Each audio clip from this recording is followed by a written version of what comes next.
we're talking about how to select a share for investment. This is part 2. In the first video, we talked about putting together a list of companies for potential consideration. What we're going to talk about in this video is about how to cut that list down to size. Hello, I'm Peter Martin with Trading 212, and we add videos about investment to YouTube on a regular basis. If you click on the subscribe button and the alarm bell icon, then you'll get a notification for every new video we add.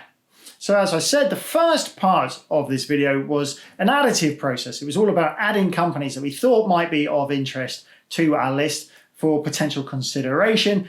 Part 2 of the process is going to be reductive. We're going to be excluding companies that don't meet our requirements or our needs. And we're going to be looking at a few ideas about how to tackle that problem. Do watch to the end of the video so that you get to hear all those different ideas. Now, when it comes to deciding what ultimately makes the cut for your portfolio, you're in charge, you're the final arbiter. And so ultimately, it is down to your judgment. You're going to have to do the legwork as well to sort of answer these questions. But what I can do is point you towards some ideas as a kind of potential springboard for how to tackle the problem. So where might you begin when deciding whether to exclude a company from your list or whether to go ahead and actually invest some money in it? Well, what you could do is head over to its investor relations website, have a read through of its latest earnings report. If the company's in the US, then it's going to report on a quarterly basis. If it's in the UK, it's more likely to report on a semi-annual basis. Read through also its full annual report. Maybe have a listen to its latest earnings call. Have a look back through its earnings history. And some of the things you might want to consider are: how volatile have the earnings been? Does the company pay dividends? If it does, how much are those dividends? What drives the company's profits? What affects the company's costs? How much debt does the company have? Who's actually in charge of the company? Who's the CEO? Read what he has to say in the statements, in the annual report. Where does he see the company heading? Do you believe what he has to say?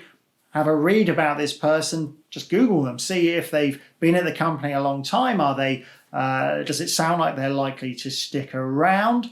Also, have a look at what other people say about the company's products and services. Just read some reviews, what other people have to say. Are these things positive or are they negative?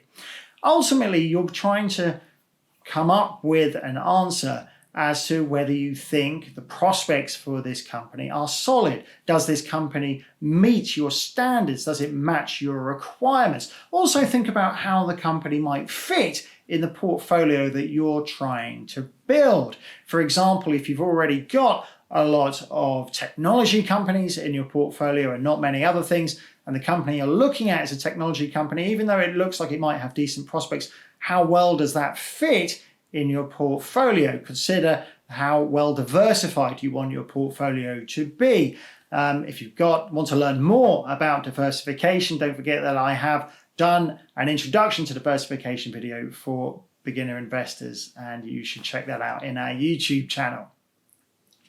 And so ultimately, really, it comes down to a question of your own judgment, and only you really can answer that. Because, for example, one of the questions we had in there was, does the company pay dividends? How much are those dividends?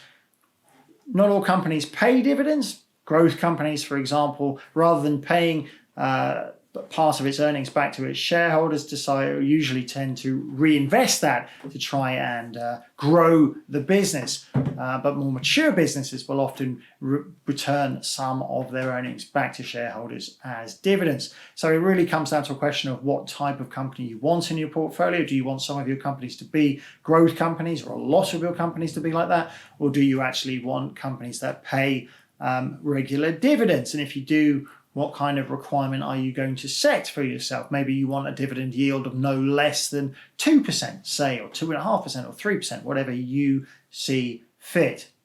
Well, I hope you enjoyed this video, just taking a look at how to select a share for investment. If you did, please hit the thumbs up button and give us a like. Or if you've got any comments to make, why not send us a message in the comments section? We do read each one.